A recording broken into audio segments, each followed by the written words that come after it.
Ladies and gentlemen, it is a pleasure to be here with you today, and thank you for tuning into this special presentation of an excerpt of my new up-and-coming fantasy adventure, Might and Valor, Legacy of the Kingdom.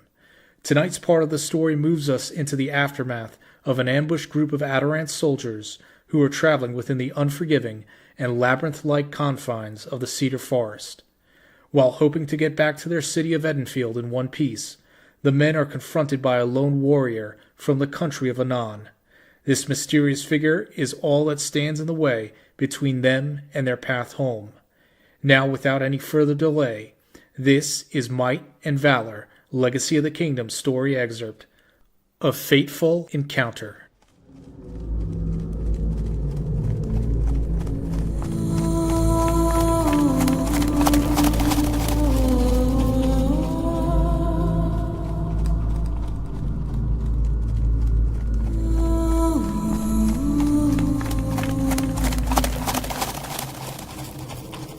The Cedar Forest, Greater East End.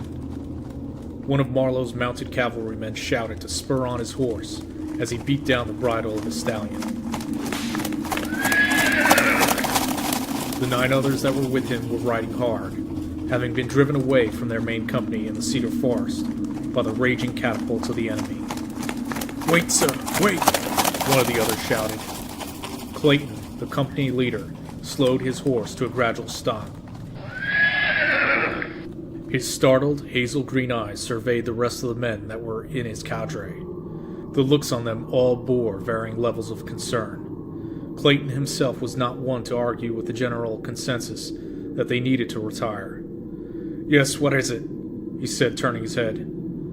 "Shouldn't we regroup with the others?" the cavalryman speaking up.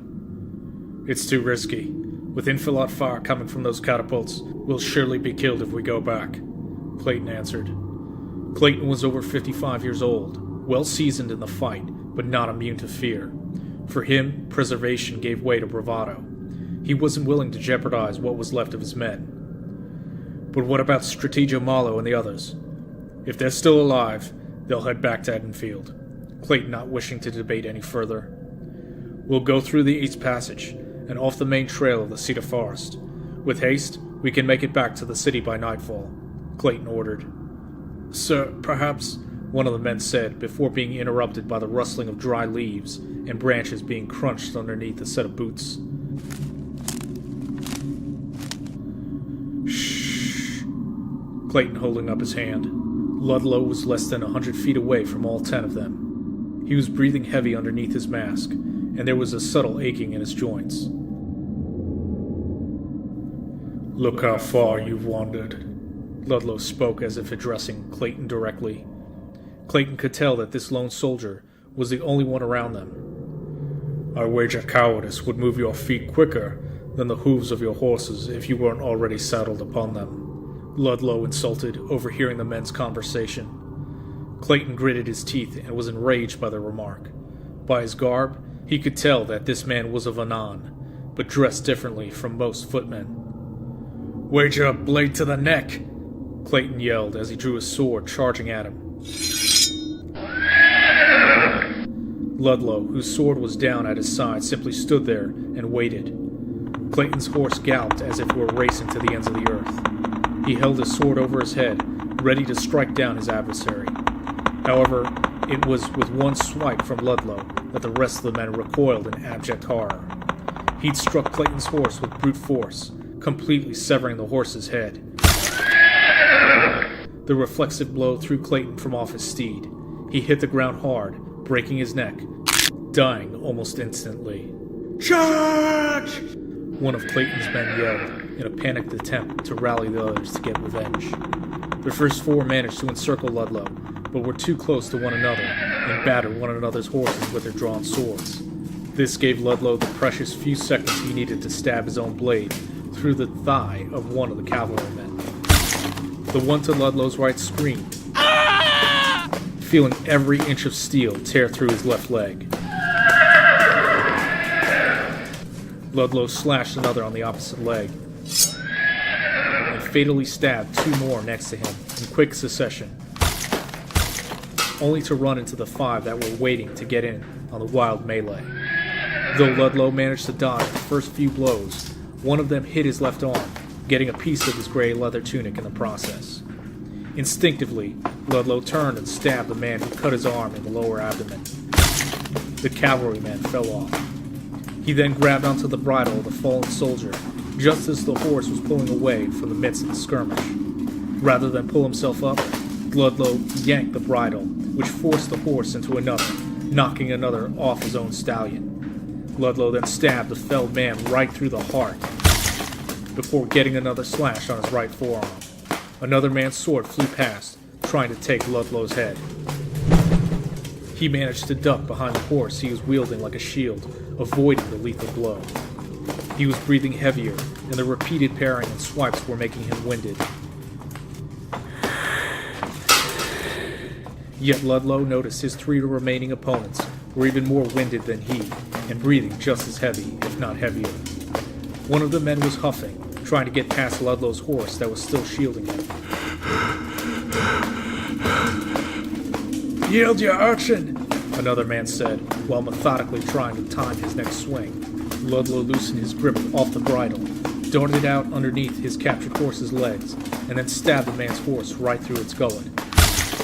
The horse screamed, bucking up and toppling over, trapping the soldier's leg underneath it. The poor man could hear the bones in his knee and femur snap like a twig. One man became distracted.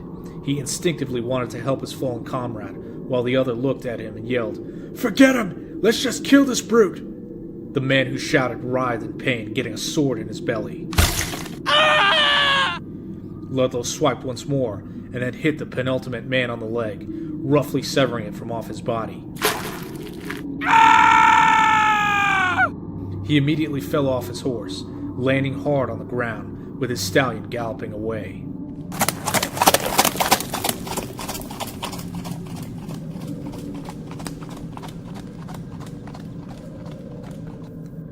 "There is no tourniquet made for such a wound," Ludlow glibly remarked, leaving the man to bleed out.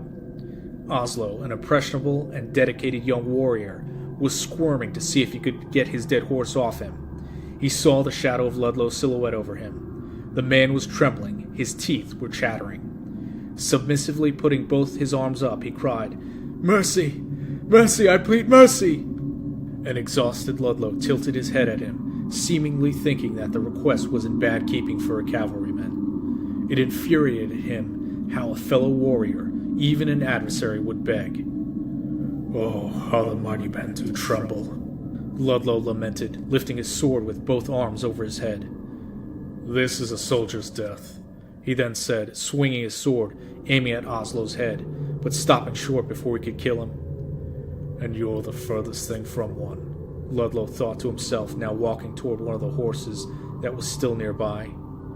Ludlow grabbed the bridle and walked with the horse several hundred feet away from Oslo, giving the young man hope that he was going to honor his earlier request. He turned around, taking a long look at the helpless cavalryman. Oslo was panting and nearly out of breath. Ludlow smacked the horse on its rear with the broadside of his sword. The horse screamed, galloping savagely toward Oslo's head. There was a bone-crushing sound that could be heard throughout the forest as the metal horseshoes of the mare connected with Oslo's face, trampling him to death. "Mercy, I know of no such thing,"